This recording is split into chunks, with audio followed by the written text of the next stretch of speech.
still earmarked for capital improvements. Yeah. It's not for operation, not for daily operations of an airport. Well, but you can't use that money to maintain it. No. It's not capital improvements. Now, this one is interesting. It says, how does the airport expansion reconcile with the comprehensive plan that the city of Greensburg already has in place? And they say, according to the comprehensive plan, the airport is not even shown on the map. There is a bypass road showing going right through the expansion site.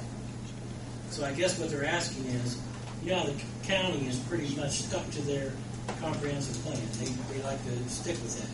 Greensburg had approved their comprehensive plan back in 2007, around the same time, just shortly before we purchased the land.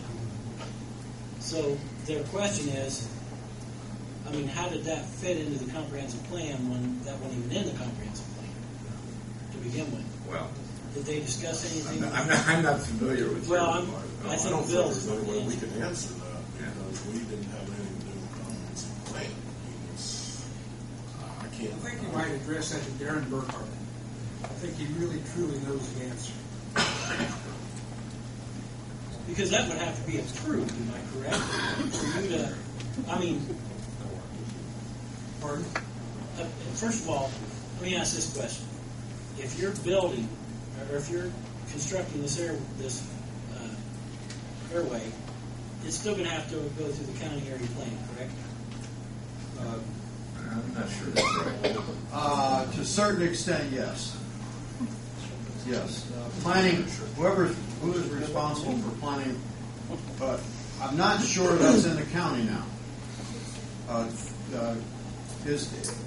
Has it been annexed by the city at this point in time? No. Okay, so it probably isn't. Do you have extraterritorial jurisdiction in your zone of 2 miles? Yeah. Within the 2 mile fringe? You're within 2 miles of corporate limits?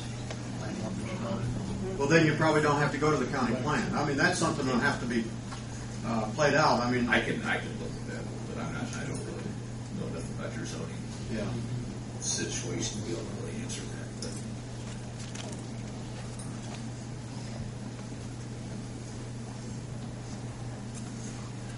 Have you compared the operating expenses for airports in Indiana with runways close to the size you're proposing, that have similar size population to Greensburg? Have you done the same type of comparison to see what the tax burdens have been on those same airports as a comparison? Yeah. For example, Richmond is self-sustaining. Not the size of Greensburg. So that comparison, looking at that comparison, that's the reason why I said that Greensburg in the future will be self-sustaining. But it is what it is. It has been self-sustaining over the last 10 years, so I don't see a reason why it would not continue to be that way. Do you have, and I'd like to see this too, do you have a list of compliances and restrictions that will be expected to be followed by the FAA if we take this grant for the expansion? Yes, as a matter of fact, I've got the full handbook with me if you want it. So that'll be listed in the airport layout plan. The conditions any conditions are already attached to the approved airport layout plan. It is a letter that was stated from the FAA, and we attached that on a title cover page of the airport layout plan. And I have a copy of that as well as you'd like. I got a copy of the letter. I guess just to follow with that, what I would like to see, what all would need to be done to our current airport to make it comply with FAA? I know we're talking about we have to resurface the runway, and I don't know what the fan would need to be at the end of the runway. What other conditions need to be done to our current airport if we weren't to expand it, but we were just to bring it up to FAA standards? What would need to be done? I know that's something you don't know right now, but I'd like to have that. I understand it. And we could get more details if we want. But initially, we're talking about additional land that would be required in order to be able to come up to current standards.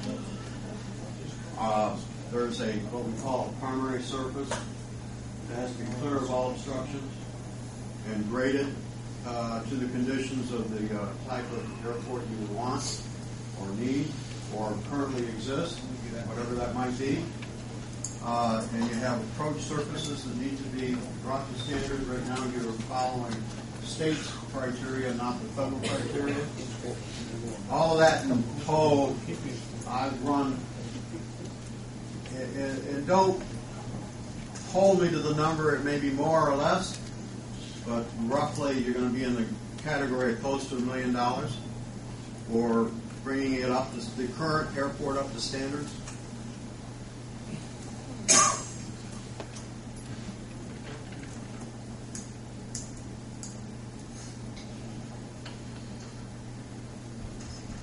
Are you talking about side runway width? Talking about you have to widen the runway to 60 feet.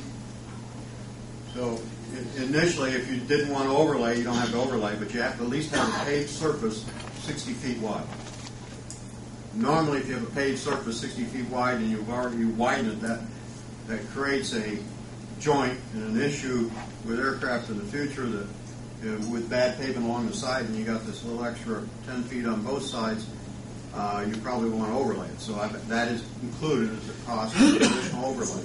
I know you can't answer this, but is it capable of doing that, given the approaches and everything that's currently there?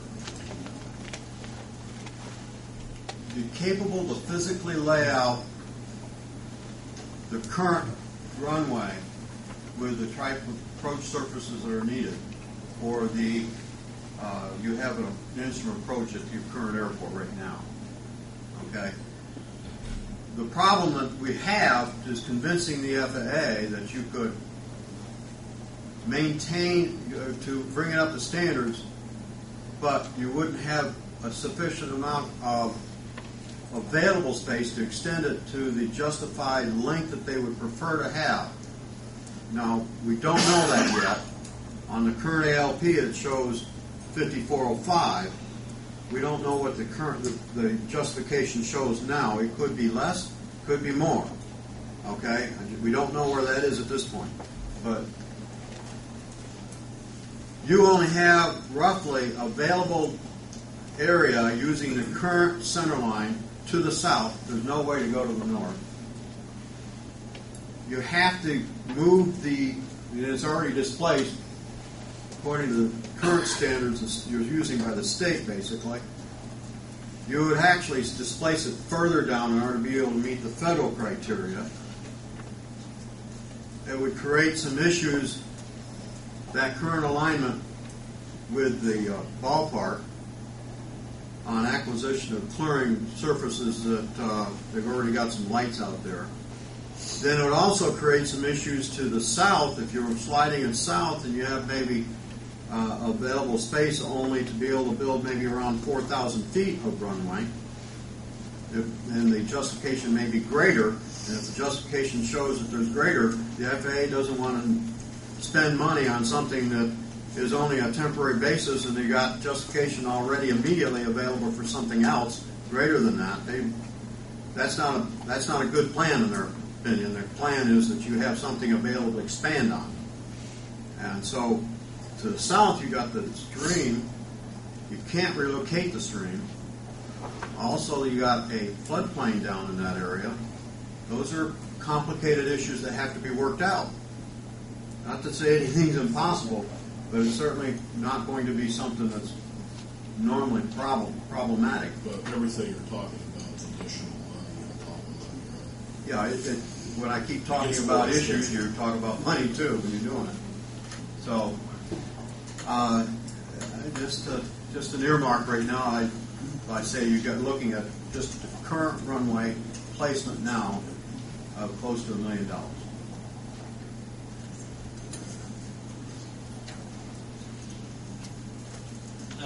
This one says, why have the landowners and area residents been deceived and lied to from the very beginning of the project? Landowners were never personally contacted. Some still haven't any clue of what is really going to be taken from them.